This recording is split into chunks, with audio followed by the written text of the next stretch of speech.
Hello दोस्तों, क्या आप भी ईपीएफओ यूपीएससी की तैयारी कर रहे हो? तो मैं आप लोगों के लिए लाया हूं औद्योगिक संबंध तथा श्रमिक विधि की संपूर्ण जानकारी। दोस्तों, मैं आप लोगों से माफ़ी चाहता हूं। जो 2017 में पेपर आया था, मैंने गलती से इस वीडियो में उसे 2018 से संबोधित किया है। जो क्वेश्चन बताए वो भी बार बार 2018 में आए हुए क्वेश्चन के नाम से संबोधित किया है। उसे 2017 समझे और मुझे माफ़ करें। आइए शुरुआत करते हैं।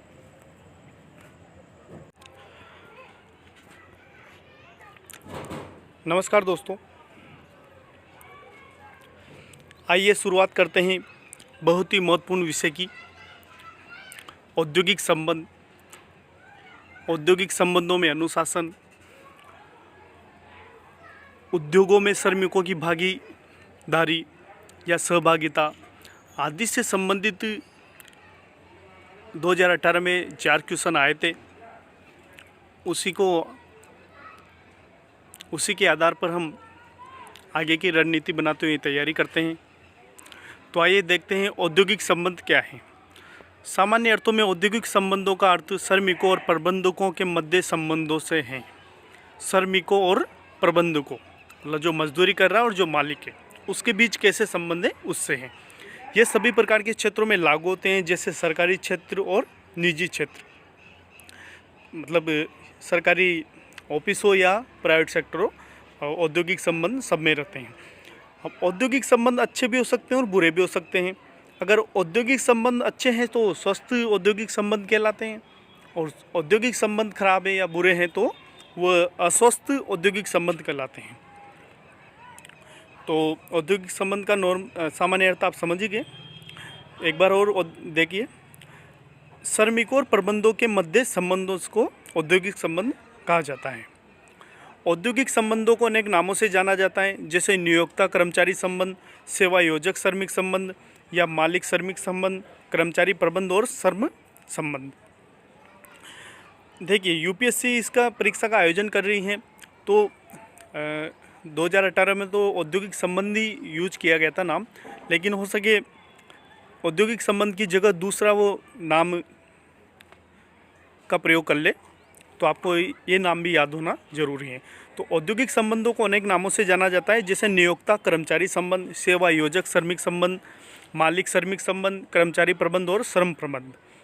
देखिए, इस परीक्षा का आयोजन यूपीएससी द्वारा किया जा रहा है, तो निश्चित ही विस्तृत प्रकार के प्रश्न पूछे जाएंगे। तो आइए 2018 में ईपीएफओ की परीक्षा में पूछे गए औद्योगिक संबंध पर आधारित प्रश्नों को देखते हैं।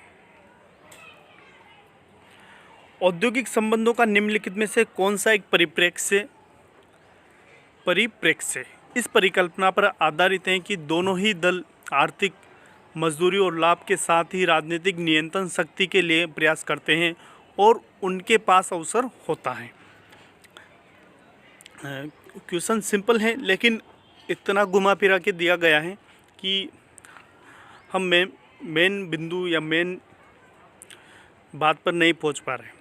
तो देखिए, इसमें कहा गया परिप्रेक्ष्य। अब जो परिप्रेक्ष्य पूछा गया है उसका अर्थ भी हमें मालूम होना चाहिए। परिप्रेक्ष्य का अर्थ है जैसा सोचा गया या जैसा है या जैसा परिकल्पना। जैसे हमने सोचा कोई वस्तु ऐसी है और जब उसको जाके देखा तो वो वैसी ही निकली, मतलब जो सोचा गया है या जो देखा गया है वैसा ही है। इस आधार पर ये परिकल्पना, परिप्रेक्ष्य का मतलब ये हुआ। तो बहुवादी परिप्रेक्ष्य, एकात्मक परिप्रेक्ष्य, आमूल परिवर्तनवादी परिप्रेक्ष्य, नास्यता न्यायस्यता परिप्रेक्ष्य। तो इसका अर्थ है बहुवादी परिप्रेक्ष्य। बहुवादी परिप्रेक्ष्य इस मान्यता पर आधारित है कि संगठन का निर्माण ऐसे व्यक्तियों से होता है जो अपने निजी हितों, उद्देश्यों और नेतृत्व के साथ अलग अलग राज्य समूह में सम्मिलित होते हैं। देखो, बहुवादी परिप्रेक्ष्य का यहाँ क्या मतलब है। ये इस मान्यता पर आधारित है कि संगठन का निर्माण ऐसे व्यक्तियों से होता है, जो संगठन बनाया गया श्रमिक संगठन, उसका निर्माण कैसे व्यक्तियों से होता है जो अपने निजी हितों, मतलब अपना निजी स्वार्थ, निजी उद्देश्य और नेतृत्व करने के लिए अलग अलग राज्यों समूह से सम्मिलित होते हैं। मतलब वह सभी राज्यों से संबंधित हो जाते हैं ताकि उनको और अधिक फायदा हो सके। तो परिप्रेक्ष्य बहुवादी परिप्रेक्ष्य परिकल्पना पर है। इसके लिए मैं बहुवादी परिप्रेक्ष्य परिकल्पना क्या है, एकात्मक परिप्रेक्ष्य परिकल्पना क्या है, आमूल परिवर्तनवादी परिप्रेक्ष्य परिकल्पना क्या है, न्यायस्थिता परिप्रेक्ष्य परिकल्पना क्या है, सब पर बाद में अलग से वीडियो बनाऊंगा, उसको आप देखिए। प्रिय विद्यार्थियों,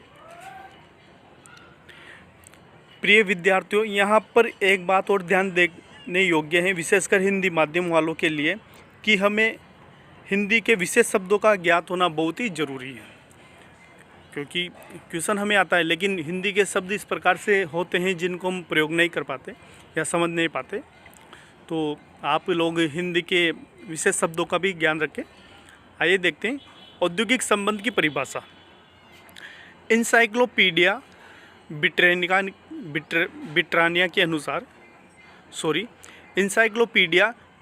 के अनुसार औद्योगिक संबंध शब्द का प्रयोग उन सभी संबंधों को प्रकट करने के लिए किया जाता है जो माल के उत्पादन और वितरण तथा सेवाएं प्रस्तुत करने से संबंध रखते हैं। इसमें वह नीति सम्मिलित हैं जिसके द्वारा इन कार्यों की आय को नियोक्ताओं और श्रमिकों के विभिन्न वर्गों के बीच वितरित किया जाता है और उन दशाओं का निर्धारण किया जाता है जिसे कार्य किया जाना है। औद्योगिक संबंध की परिभाषा इंसाइक्लोपीडिया ब्रिटानिका ने यह दिया है कि औद्योगिक संबंध शब्द का प्रयोग उन सभी संबंधों को प्रकट करने के लिए किया जाता है जो माल के उत्पादन और वितरण कौन कर रहा है, मजदूर कर रहा है, और माल कौन बना रहा है, मालिक बनवा रहा है, तथा सेवाएं प्रस्तुत करने से संबंध रखते हैं। अब इस प्रक्रिया में किस किस के अच्छे संबंध हैं, मालिक उनको कितनी पेमेंट देता है, कितनी कार्यदशाएं अच्छी है, या उनके स्वास्थ्य सुविधाएं, वेतन, बोनस, ग्रेच्युटी आदि से संबंध आ गया। माल का उत्पादन हो रहा है, वितरण हो रहा है, सेवाएं प्रदान की जा रही है, तो इन सभी के बीच में क्या संबंध है उसके ऊपर वो है। उसके लिए वो क्या नीति बनाता है या क्या नीति का निर्माण करता है जिससे आय नियोक्ताओं और श्रमिकों के विभिन्न वर्गों के बीच वितरित हो जाए। मतलब आय का जो अंतर है वो कैसे सही किया जाए, आय का निर्धारण कैसे किया जाए, उससे संबंधित है। हालांकि परिभाषा नहीं आती, आप सिंपल शब्दों में यही समझ सकते हो कि मालिक और श्रमिक के बीच कैसे संबंध है, वही औद्योगिक संबंध है। तो आइए आगे बढ़ते हैं।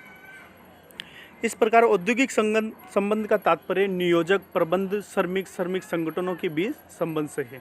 वही वाली बात आ गई। औद्योगिक संबंधों के दो मुख्य तत्व हैं। अब औद्योगिक संबंधों के दो मुख्य तत्व हैं, देखिए कौन कौन सा। पहला संघर्ष, दूसरा सहयोग। एक तो संघर्ष है, संघर्ष करना, लड़ाई झगड़े या रुकावट करना। दूसरा है सहयोग करना। अब संघर्ष क्यों होता है और सहयोग कैसे किया जाता है, उस बारे में इसमें आगे बताया गया है। संघर्ष जब कर्मचारियों और मालिक अपने अपने हित देखते हैं तब संघर्ष उत्पन्न होता है। जब कर्मचारी और मालिक दोनों अपने अपने हित, अपना अपना स्वार्थ देखते हैं तब संघर्ष उत्पन्न होता है। जैसे कर्मचारी अच्छी सेवा दशाएं, पेंशन, बोनस, ग्रेच्युटी, स्वास्थ्य सुविधाएं, कल्याण आदि की मांग करते हैं और इन मांगों के लिए वो हड़ताल का सहारा लेते हैं। अपनी कुछ भी मांगे मनवाने के लिए वो हड़ताल करेंगे, घेराव करेंगे, प्रदर्शन करेंगे, है ना।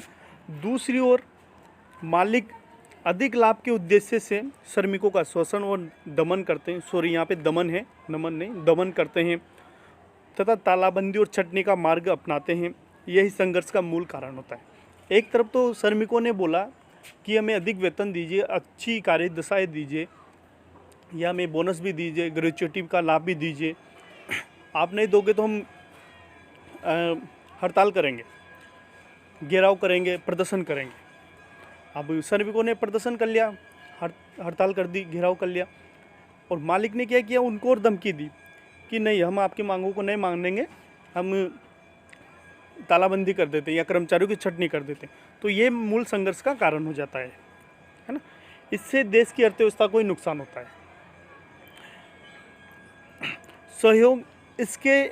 सहयोग, अब देखिए आगे सहयोग की भावना आती है। सहयोग, इसलिए नियोक्ता एवं श्रमिक दोनों से अपेक्षा की जाती है कि वो अपनी अपनी हठधर्मिता छोड़कर देश तथा समाज के हित में त्याग एवं समर्पण का परिचय दे। सहयोग की भावना के लिए क्या करते हैं कि दोनों से ये अपेक्षा की जाती है कि वो अपनी अपनी हठ धर्मिता को छोड़कर देश तथा समाज की सोचे। तो कुछ वो पीछे हटे, कुछ मालिक पीछे हटे, कुछ श्रमिक पीछे हटे, तो दोनों में आपसी तालमेल हो ताकि देश और समाज का आर्थिक भला हो सके। ये औद्योगिक संबंध है। दोनों में क्या संबंध है? अच्छे बुरे संबंध मैंने जो पहले बताया आपको, तो यही पारस्परिक सहयोग की भावना है। तो संघर्ष और सहयोग आप समझ ही गए होंगे। अब औद्योगिक संबंध के मुख्य उद्देश्य आप एक बार देखिए। औद्योगिक संबंध का मुख्य उद्देश्य, इसके के आधार पर आप समझ जाओगे कि औद्योगिक संबंध कैसे होने चाहिए। औद्योगिक संबंध का पहला मुख्य उद्देश्य औद्योगिक शांति की स्थापना करना। औद्योगिक शांति हमेशा बनी रहे, उद्योग बंद ना हो। एक दिन एक महीना भी बंद होते हैं तो बहुत नुकसान हो जाता है, लेबर का भी और मालिक का भी और देश का भी। श्रमिक एवं प्रबंध के हितों की रक्षा करना। औद्योगिक संबंधों का मुख्य उद्देश्य क्या है? श्रमिक और प्रबंध दोनों के हितों की रक्षा करना। औद्योगिक विवादों की रोकथाम करना। जो औद्योगिक विवाद होते हैं श्रमिकों और मालिकों में, उनकी रोकथाम करना। उत्पादन क्षमता में वृद्धि करना। अगर औद्योगिक संबंध अच्छे हैं तो उत्पादन क्षमता में वृद्धि जरूर होगी। पूर्ण रोजगार की स्थिति उत्पन्न करके अधिकतम रोजगार प्राप्त करना। औद्योगिक संबंध अच्छे हैं तो पूर्ण रोजगार, सबको रोजगार मिलेगा, इसकी स्थिति उत्पन्न हो जाएगी और अधिक रोजगार प्राप्त हो सकेगा। सबको रोजगार मिलेगा तो रोजगार की स्थिति मजबूत हो जाएगी। श्रम बदली तथा अनुपस्थिति दर में कमी करना। अब देखिए, बार बार हड़ताल होती है या तालाबंदी होती है या उनको पेमेंट कम मिलती है, उसके लिए संघर्ष चलता रहता है। तो श्रम बदली, आदमी आज यहाँ काम किया, दूसरी दिन दूसरी फैक्ट्री या उद्योग में चला गया, दूसरी जगह चला गया, या आज उसको अधिक लाभ हो ही नहीं रहा तो एक दिन छोड़ के एक दिन आ रहा है, या कभी आ रहा है कभी नहीं आ रहा, तो उसकी अनुपस्थिति, एब्सेंट हो जाता है वो। तो इस दर को कम करना। उचित मजदूरी एवं अच्छे कार्यदशाएं प्रदान करके हड़ताल, तालाबंदी, घेराव आदि का कम करना। अच्छी मजदूरी उनको देनी चाहिए। औद्योगिक संबंध इस बात पर भी उनका उद्देश्य है। श्रमिकों के आर्थिक सामाजिक हितों की रक्षा करना। देश की अर्थव्यवस्था के विकास में उच्च उत्पादकता के माध्यम से योगदान देना। देश की अर्थव्यवस्था के विकास में उच्च उत्पादकता के माध्यम से योगदान देना। अधिक उत्पादन होगा, देश की अर्थव्यवस्था मजबूत होगी, सरकार को अधिक टैक्स मिलेगा, अधिक लाभ होगा, वो उसको निर्यात भी कर सकेगी। तो बहुत सारी चीज़ें औद्योगिक संबंध पर ही टिकी होती है। इसलिए यूनियन है, बहुत सारी यूनियन, अलग अलग श्रम संगठन हैं जो किसी न किसी राजनीतिक पार्टी से जुड़े हुए हैं।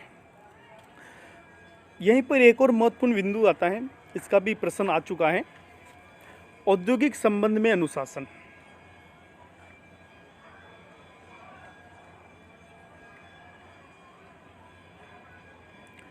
औद्योगिक संबंधों में अनुशासन।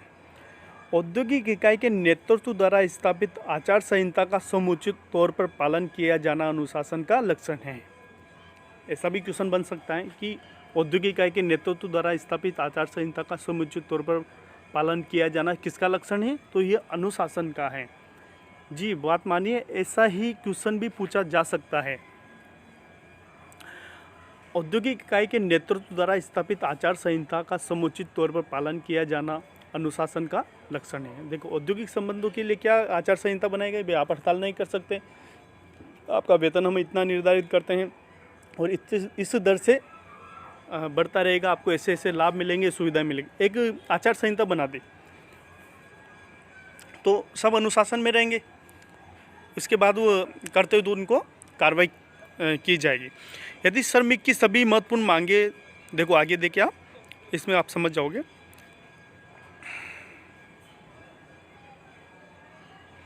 यदि श्रमिक की सभी महत्वपूर्ण मांगों, आवश्यकताओं को मान लिया जाता है,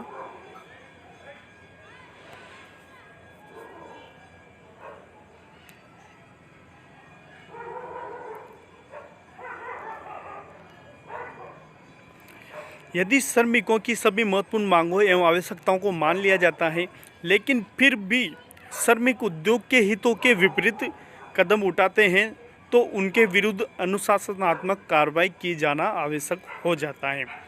देखो बातें समझिए, यदि श्रमिकों की सभी महत्वपूर्ण मांगों को मान लिया गया है ना, उनकी क्या आवश्यकता है उसे भी मान लिया गया, लेकिन फिर भी वो उद्योग या जो भी कंपनी है या सरकारी संगठन है उसके विरुद्ध जाते हैं, उसके हितों के विरुद्ध कार्य करते हैं या कदम उठाते हैं, तो उनको अनुशासनात्मक कार्रवाई की जाती है। आपने सरकारी ऑफिसरों पे देखा होगा या प्राइवेट में भी देखा होगा, तो वो अनुशासन बना रहे, इसलिए अनुशासनात्मक कार्रवाई की जाती है। देखिए आगे बढ़ते हैं हम। अंतर्राष्ट्रीय श्रम आयोग ने अपने एक प्रतिवेदन में कहा गया है कि औद्योगिक सामंजस्य तालमेल के लिए स्वस्थ औद्योगिक संबंध बहुत जरूरी है। मैं आगे बता चुका हूँ कि स्वस्थ औद्योगिक संबंध क्या है, अस्वस्थ औद्योगिक संबंध क्या है ना। तो अंतर्राष्ट्रीय श्रम आयोग ने बताया है कि औद्योगिक तालमेल के लिए स्वस्थ औद्योगिक संबंध बहुत जरूरी है और जिसके लिए अनुशासन भी जरूरी है। दोनों चीज़ों की आवश्यकता है। आप देखिए यहाँ पे वेबस्टर शब्दकोश में अनुशासन के 3 अर्थ बताए गए हैं। क्या क्या है वो अर्थ आप देखिए। अनुशासन एक ऐसा प्रशिक्षण है जो श्रमिकों में सुधार लाता है और उनकी शक्ति में अभिवृद्धि करता है, अभिवृद्धि है यहाँ पे, तथा उन्हें परिपूर्ण बनाता है। अनुशासन एक ऐसा प्रशिक्षण है जो श्रमिकों में सुधार लाता है। अब अनुशासन में वो रहेंगे तो उनको पता है हमें कितना उत्पादन करना है, अगर उत्पादन नहीं करेंगे तो क्या नुकसान होगा, इन चीज़ों को अंदर देखते हुए कार्य करते हैं। अनुशासन में आज्ञाकारिता निहित रहती है, जिससे उद्योगों में नियंत्रण बनाए रखने में मदद मिलती है। अगर कर्मचारी अनुशासन में हैं तो वो आज्ञा का पालन करेगा, जो उद्योग जगत या सरकारी क्षेत्र में सरकार द्वारा निर्देश दिए गए हैं तो वह उनका पालन करेगा। उससे उद्योग का नियंत्रण एक श्रमिकों के एक प्रबंध मंडल द्वारा किया जाता है। तो अनुशासन में आज्ञाकारिता निहित रहती है, जिससे उद्योगों में नियंत्रण बनाए रखने में मदद मिलती है। अनुशासन में उसको भंग करने वाले व्यक्तियों को दंडित किया जाता है। अगर कोई अनुशासन भंग करता है या जो प्रबंध द्वारा निर्देश दिए गए हैं वो बात को नहीं मानता है तो उसको दंडित भी किया जा सकता है। तो अनुशासन से संबंधित एक प्रश्न देखते हैं, शायद ये भी 2018 या 17 वाला होगा, जो भी देखते हैं, लेकिन आया हुआ है या आ सकता है। अनुशासन से संबंधित एक प्रश्न देखो आप। औद्योगिक संबंधों के स्थायित्व के लिए उद्योग इकाई के नेतृत्व द्वारा स्थापित आचार संहिता का समुचित तौर पर पालन करने के लिए और वैश्वीकरण के इस युग में उद्योग के वांछित उद्देश्यों लक्ष्यों को प्राप्त करने के आवश्यक हैं। प्राप्त करने के लिए क्या आवश्यक है, एक बार वो क्वेश्चन आप देखिए, ये आ सकता है, आया हुआ नहीं है, आ सकता है। औद्योगिक संबंधों के स्थायित्व के लिए, मतलब औद्योगिक संबंध मजबूत रहे हमेशा के लिए, उसके लिए उद्योग इकाई के नेतृत्व द्वारा स्थापित आचार संहिता का समुचित तौर पर पालन करने के लिए, आचार संहिता का पालन करने के लिए और वैश्वीकरण के इस युग में उद्योग के वांछित उद्देश्य और लक्ष्य, उद्योग किस लिए लगाया गया, उसका उद्देश्य क्या है, उसका लक्ष्य क्या है, उसे प्राप्त करने के लिए क्या आवश्यक है, अनुशासन का बहुत जरूरी है, अनुशासन का होना बहुत जरूरी है। तो औद्योगिक संबंधों में अनुशासन के बाद एक और महत्वपूर्ण विषय आता है, वो है प्रबंध में सहभागिता। इससे भी संबंधित क्वेश्चन डायरेक्ट आते हैं। औद्योगिक संबंध और औद्योगिक संबंधों में अनुशासन के बाद एक और महत्वपूर्ण विषय आता है, वह है प्रबंध में सहभागिता। सहभागिता मतलब किसी चीज़ में मेरा भागीदार, उस चीज़ से मैं संबंधित हूँ। तो प्रबंध जो संगठन बनाया जाता है या जो प्रबंध मंडल है, जो किसी जिससे नहीं रहते मैनेजर वगैरह किसी उद्योग में या एमडी बोर्ड वगैरह पूरा बोर्ड में, तो उसमें श्रम संगठन के भी सदस्य रहते हैं, ये उसी से संबंधित हैं। तो प्रबंध में सहभागिता से संबंधित 1 या 2% निश्चित तौर पर आते हैं 2018 में ईपीएफओ में पूछा गया सवाल। एक बार आप सवाल पढ़िए, समझिए।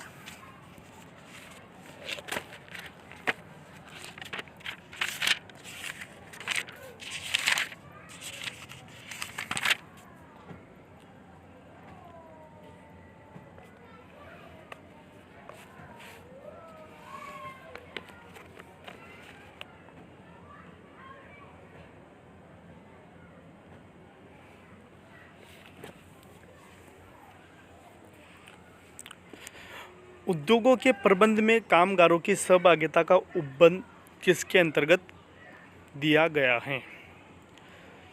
सॉरी दोस्तों, 2018 नहीं 2017, ईपीएफओ की परीक्षा 2017 में हुई थी। ये मेरे से टाइपिंग मिस्टेक हो गई, उसके लिए मैं क्षमा मांगता हूँ।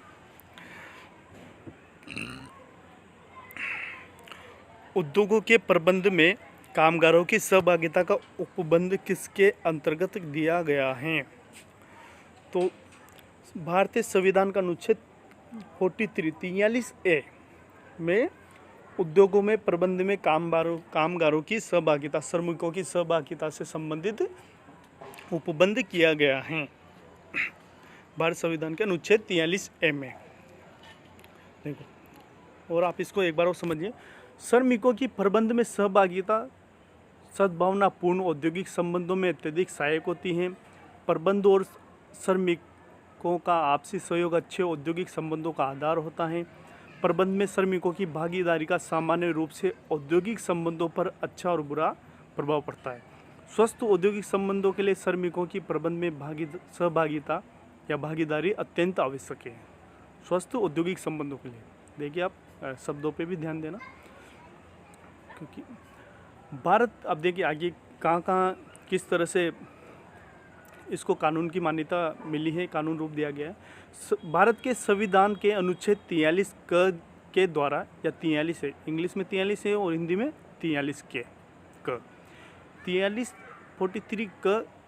के द्वारा ये प्रावधान किया गया है कि राज्य किसी भी उद्योग में प्रबंध में श्रमिकों की सहभागिता सुनिश्चित करने के लिए विधान द्वारा या किसी अन्य रीति द्वारा लागू करना निश्चित करेगा। 43 क है अनुच्छेद, उसके द्वारा ये उपबंध किया गया है कि उद्योगों में प्रबंध में जो उद्योगों का बोर्ड रहेगा उसमें श्रमिकों की सहभागिता, श्रमिकों की भागीदारी सुनिश्चित या तो विधानमंडल द्वारा की जाए या किसी अन्य रीति द्वारा की जाए। यहाँ हम कुछ उदाहरण देखते हैं। उच्चतम न्यायालय के पूर्व मुख्य न्यायाधीश पीबी गजेंद्र गडकर के अनुसार संविधान के अनुच्छेद 43 क ने श्रमिकों को उद्योगों में भागीदार बना दिया है। जो ये अनुच्छेद बनाया गया है उसका अर्थ है कि आप उद्योग में भागीदार हो।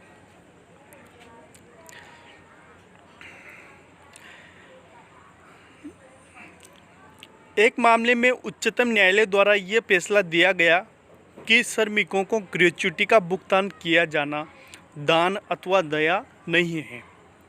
अगर आप किसी श्रमिक को ग्रेच्युटी का भुगतान कर रहे हो तो उस पर कोई दान या दया नहीं कर रहे, ये तो श्रमिक का अधिकार है। ये उच्चतम न्यायालय द्वारा फैसले में दिया गया है। इसका अर्थ यह होता है कि प्रबंध में श्रमिकों की भागीदारी निश्चित रूप से होनी चाहिए। इसका साफ साफ अर्थ हुआ कि वो प्रबंध में जुड़े हुए हैं तो आप उनको ग्रेच्युटी का लाभ दीजिए या जो भी अन्य लाभ दीजिए। आगे देखिए, प्रोफेसर बगोलीवाल का मत है कि किसी भी देश में सफल औद्योगिकरण तथा औद्योगिक विकास के लिए श्रमिकों एवं नियोजन के बीच अच्छे संबंध आवश्यक हैं। बगोलीवाल की परिभाषा है, किसी भी देश के सफल औद्योगिकरण तथा औद्योगिक विकास के लिए श्रमिकों एवं नियोजनों के बीच अच्छे संबंध आवश्यक हैं। प्रबंध में श्रमिकों की भागीदारी का औद्योगिक संबंधों पर क्या प्रभाव पड़ता है वो भी आप एक बार देखिए। अगर औद्योगिक संबंध अच्छे हैं तो क्या क्या प्रभाव पड़ता है। एक तो औद्योगिक अशांति का अंत हो जाता है। जो औद्योगिक अशांति रहती है उसका अंत हो जाता है। वर्ग संघर्ष का उन्मूलन हो जाता है, मतलब वर्ग संघर्ष खत्म हो जाता है। कार्य क्षमता में वृद्धि होती है। बाहरी हस्तक्षेप का समापन हो जाता है। ये बाहरी हस्तक्षेप है। बाहरी हस्तक्षेप, किसी बाहरी व्यक्तियों द्वारा जो हस्तक्षेप किया जाता है उसका समापन खत्म हो जाता है। औद्योगिक संबंधों में मधुरता आती है। श्रमिकों की भागीदारी रहती तो वो अपनापन समझते हैं। औद्योगिक संबंधों में मधुरता आती है। उद्योगों श्रमिकों का बेहतर जीवन स्तर होता है। औद्योगिक श्रमिकों की भागीदारी का कारण, क्योंकि जो भी निर्णय लेंगे वो मिलकर लेंगे तो वो अपना हित भी जरूर देखेंगे। बेहतर जीवन स्तर हो जाता है। देश के औद्योगिक विकास में सहायक होता है। यहाँ पर ये भी सबसे महत्वपूर्ण है। प्रबंध में श्रमिकों की भागीदारी है तो देश के औद्योगिक विकास में वो अत्यंत महत्वपूर्ण है। आइए आगे देखते हैं। इसलिए औद्योगिक संबंधों को नियंत्रित करने के लिए तथा अनुशासन बनाए रखने के लिए अनेक अधिनियम पारित किए गए हैं। सरकार द्वारा श्रम संगठनों को मान्यता देने के लिए, उनका महत्व बढ़ाने के लिए, श्रमिकों को सुविधाएं पहुंचाने के लिए, स्वास्थ्य सुविधाएं या वेतन से संबंधित हो या शिक्षा से संबंधित हो, अनेक प्रकार की सुविधाएं पहुंचाने के लिए निम्नलिखित अधिनियम पारित किए गए हैं। जैसे व्यवसाय संघ अधिनियम 1926 जो मान्यता से संबंधित है। हालांकि इसमें मान्यता नहीं की गई कि आप मान्यता अनिवार्य नहीं किया गया। आगे इस पे हम अध्ययन कर लेंगे सब पे। औद्योगिक नियोजन स्थायी आदेश अधिनियम 1946, औद्योगिक विवाद अधिनियम 1947। अब औद्योगिक विवाद होता है तो उस पर यह अधिनियम लागू होता है। औद्योगिक विवाद अधिनियम संशोधन 1982 हुआ। श्रम संघ संशोधन अधिनियम 2001। इसके बाद भी कुछ संशोधन हुए हैं, वो भी देखें। इन सभी का हम अलग अलग से विस्तृत अध्ययन करेंगे। तो अभी ये बाद में आएंगे, भी 1-2 वीडियो बनाऊंगा, उसके बाद इनको लेंगे। उसके पहले आपके जो महत्वपूर्ण विषय देखो, इनसे संबंधित ज़्यादा क्वेश्चन नहीं आएंगे। जो संशोधन है इनसे संबंधित या अधिनियम है इनसे संबंधित नहीं आएंगे, आते हैं लेकिन वो तो विस्तृत हम एक एक टॉपिक बना के लेंगे सही। बाकी इस टॉपिक को तो आप बिल्कुल रट्टा मार लीजिएगा, क्योंकि इसमें से 1 या 2 क्वेश्चन निश्चित आएंगे। अब देखो, भारत में श्रम संघों का उदय किस प्रकार हुआ उसे देखते हैं। आधुनिक कारखानों का निर्माण और औद्योगिक क्रांति की शुरुआत इंग्लैंड से मानी जाती है। इंग्लैंड से हुई है। जैसे जैसे औद्योगिकरण का विस्तार हुआ वैसे वैसे श्रम संघ का भी उदय होता गया। भारत में श्रम संघों का उदय 19वीं शताब्दी के बाद से शुरू होता है। सर्वप्रथम भारत में सूती कारखानों की स्थापना हुई, तो सूती कारखानों की स्थापना सर्वप्रथम भारत में हुई। पहली सूती मिल सन 1853 में मुंबई में स्थापित की गई। इसके बाद 1858 में बंगाल में रिजड़ा में जूट मिल स्थापित की गई। 1852 में प्रथम रेल लाइन बिछाई गई तथा उत्पादन में वृद्धि के लिए कारखानों में मशीनों तथा विद्युत का उपयोग किया जाने लगा तथा जिससे श्रमिकों का कारोबार तथा काम करने के समय में वृद्धि होती चली गई। यहाँ तक मालिकों ने महिलाओं तथा बालकों से भी दिन रात काम करवाना शुरू कर दिया। थके हारे मजदूरों को बहुत ही बुरी स्थिति में रहना पड़ता था, उनको वेतन कम मिलता था तथा उनका शोषण होता था और उत्पीड़न होता था। देखिए, जैसे जैसे उद्योगों की शुरुआत हुई 19वीं शताब्दी के बाद सुविधाएं बढ़ गई, बिजली की स्थापना, बिजली पहुंच गए उद्योगों में, रेल यातायात के साधनों की सुविधाएं बढ़ गई, तो उत्पादन अधिक करने के लिए श्रमिकों का शोषण उत्पीड़न दमन किया जाने लगा। बहुत बुरी स्थिति थी श्रमिकों के। तो अब देखो, श्रमिक क्या करते हैं, श्रमिकों के लिए किसी भी प्रकार की कोई कानून या कोई नीति नहीं थी। अपनी परेशानियों को देखते हुए श्रमिकों ने धीरे धीरे इनका विरोध करना शुरू किया तथा श्रम संघ स्थापित होने लगे। जब श्रमिक विरोध करने लगे तो संगठित होने लगे और उन्होंने श्रम संघों की स्थापना कर ली। धीरे धीरे वही आगे जाके प्रबंध में उन्होंने भागीदारी अपनाई, अनुशासन में आए, औद्योगिक संबंध अच्छे बनाए, वगैरह वगैरह बहुत सारी बातें आ जाती हैं। देखो, श्रम संघों के निर्माण में योगदान करने हेतु अनेक महान व्यक्तियों, जैसे किन्होंने श्रम संघों का निर्माण करने में सहायता प्रदान की या इनकी रक्षा की, उनको देखते हैं।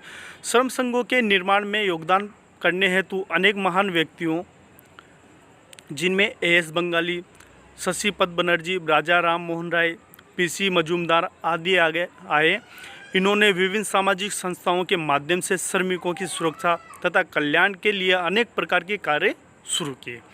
सर्वप्रथम वीपी वाडिया तथा एनएम लोखंडे ने मुंबई तथा मद्रास की कपड़ा मिलों में श्रमिकों को आधुनिक श्रम संघ के तौर पर संगठित किया।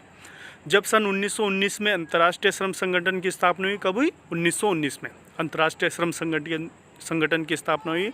उसके अगले वर्ष सन 1920 में भारत में प्रथम केंद्रीय श्रम संगठन की स्थापना की गई, जिसका नाम all India trade union Congress रखा गया। राष्ट्रपिता महात्मा गांधी ने सन 1922 में अहमदाबाद में मजदूर महाजन संघ की स्थापना की गई, जो अत्यधिक शक्तिशाली संगठन के रूप में वर्तमान में भी हैं। ये संगठन अभी भी है। श्रम संघों के प्रथम राष्ट्रीय सम्मेलन का आयोजन 31 अक्टूबर 1930 को मुंबई में किया गया, जिसमें प्रथम केंद्रीय संगठन अखिल भारतीय ट्रेड यूनियन कांग्रेस का उदय हुआ, जिसको एटक के नाम से भी जाना जाता है। श्रम संघों के प्रथम राष्ट्रीय सम्मेलन का आयोजन 31 अक्टूबर 1930 को मुंबई में किया गया, जिसमें प्रथम केंद्रीय संगठन अखिल भारतीय ट्रेड यूनियन कांग्रेस का उदय हुआ, जिसको एटक के नाम से भी जाना जाता है। इसके बाद सन 1962 में भारतीय व्यवसाय संघ अधिनियम पारित किया गया। इसके पहले 1926 में हुआ, लेकिन उसका और इसका अंतर है। इसके बाद सन 1962 में भारतीय व्यवसाय संघ अधिनियम पारित किया गया, जिसमें श्रम संघों को मान्यता प्रदान की गई। ये मान्यता इसमें निश्चित रूप से प्रदान की गई थी। साथ श्रम संघों को रजिस्ट्रेशन कराने की व्यवस्था की गई। उन्हें कुछ उन्मुक्तियाँ छूट भी प्रदान की गई 1962 के। अब स्वतंत्रता प्राप्ति के बाद श्रम संघों का उदय। स्वतंत्रता प्राप्ति के बाद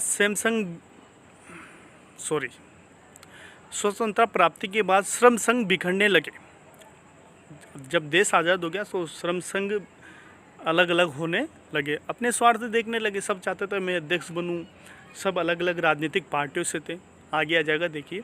स्वतंत्रता प्राप्ति के बाद श्रम संघ बिखरने लगे और भारतीय राष्ट्रीय ट्रेड यूनियन कांग्रेस इंटक तथा दूसरी ओर एक और क्या थी? भारतीय राष्ट्रीय ट्रेड यूनियन कांग्रेस इंटक तथा दूसरी ओर all India trade union congress AITUC में विभाजन हुआ।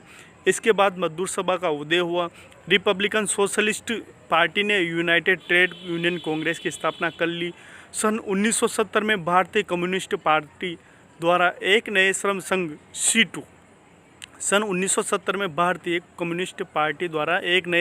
C2 centre of Indian trade unions का निर्माण किया गया है। ये सभी श्रम संघ किसी न किसी राजनीतिक पार्टी या राजनीतिक विचारधारा से जुड़े हुए थे। देखिए, सब अपना वर्चस्व कायम रखना चाहते थे, सब अपने हितों का ध्यान रखना चाहते थे, सब अपना फ़ायदा सोच रहे थे। तो सब ने अलग अलग राजनीति से जो भी जुड़े हुए थे, सब ने अलग अलग श्रम संगठन बना लिए। अगर उनकी पार्टी राजनीति में है, वो सरकार में है, तो हमारा श्रम संगठन उनका विरोध कर लेगा, विपक्ष वालों का। अगर विपक्ष है तो पक्ष वालों का जो उनका विरोध कर लेगा। तो अपने स्वार्थों के लिए इन्होंने अलग अलग श्रम संगठन बना लिया। आप लोग भी देखते हो कितने श्रम संगठन हैं देश में। कुछ यहाँ पे मैं और बता रहा हूँ। वर्तमान में भारत में मुख्य रूप से निम्नलिखित श्रम संघ स्थापित हैं: all Indian trade union congress AITUC, Indian national trade union Congress INTUC, centre of Indian trade union C2, United trade union Congress, Hind मजदूर सभा, भारतीय मजदूर संघ, हिंद मजदूर पंचायत। इसके अलावा भी बहुत सारे हैं जो किसी ने, एक तो ये सभी जिलों में जुड़े रहते हैं, फिर राज्यों से जुड़े रहते हैं अलग अलग, फिर जो केंद्र में मेन संगठन है उससे जुड़े रहते हैं। तो कहीं ना कहीं ये सरकार को या राजनीति को प्रभावित करते हैं। तो धन्यवाद दोस्तों। अगले नेक्स्ट वीडियो में जो पहला वीडियो बनाया था उसमें जो दूसरा टॉपिक है औद्योगिक संबंध पहले था वो ले लिया, जो भी होगा मैं इसके बाद ले लूँगा। ये बीच में जो मैं क्वेश्चन बना के देता हूँ या जो 2017 में आए थे, जो 2018 लिखा हुआ है तो 2017 में आए थे, उसके लिए मुझे माफ़ करना, थोड़ी टाइपिंग मिस्टेक, थोड़ा समय भी मुझे कम मिलता है। लेकिन अब कंटिन्यू मैं आप लोगों के लिए वीडियो अपलोड करता रहूँगा और आप लोगों से वादा करता हूँ कि आपका संपूर्ण औद्योगिक संबंध, लेबर लॉ से संबंधित, इसके अलावा इंडियन इकोनॉमिक्स, पॉलिटी, जो भी है लगभग पूरा सब्जेक्ट मैं आपके कवर करा दूँगा। बस जो आपको क्वेश्चन जो बीच बीच में दिया जाता है उसे आप कंप्लीट कीजिए। थोड़े दिनों में मैं PDF आप लोग डाउनलोड कर सके ऐसी भी व्यवस्था मैं कर दूंगा। तो धन्यवाद। मेरे चैनल को लाइक कीजिए, सब्सक्राइब कीजिए, शेयर कीजिए। धन्यवाद दोस्तों।